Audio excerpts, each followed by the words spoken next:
Hello friends, diabetes మీద ఒక కొత్త అనుభవాన్ని మీతో పంచుకుందామని చేశాను. పేషెంట్స్ ఆర్ హాఫ్ డాక్టర్స్ అంటారు కదా, అంటే వచ్చే కొద్దీ పేషెంట్ కూడా సగం డాక్టర్ లాగా తయారవుతారంట. ఈ మధ్య ఒక కార్పొరేట్ ఎంప్లాయీ వచ్చాడు.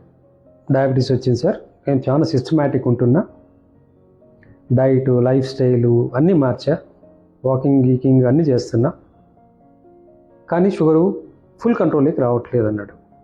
ఏంటబ్బా అని అనలైజ్ చేసి చూస్తే అతను ఓన్లీ నైట్ డ్యూటీస్ చేస్తాడు, పొద్దునంత నిద్రపోతాడు, ఈ ఎక్సర్సైజులు ఇవన్నీ అతను లేచినప్పుడే. సో ఇక్కడ మాకు అర్థమైంది ఏంటంటే అతను ఎండకి పోవట్లేదు. ఎండకి పోవడం వల్ల ఉపయోగం ఏంటి?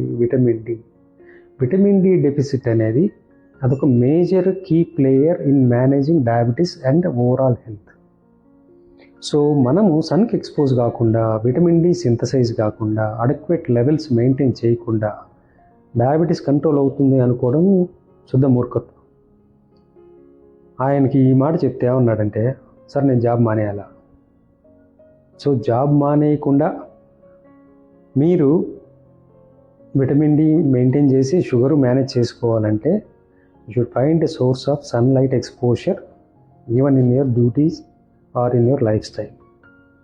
ఇది మ్యాండేటరీ ఆప్షన్ కాదు. Hope this is useful.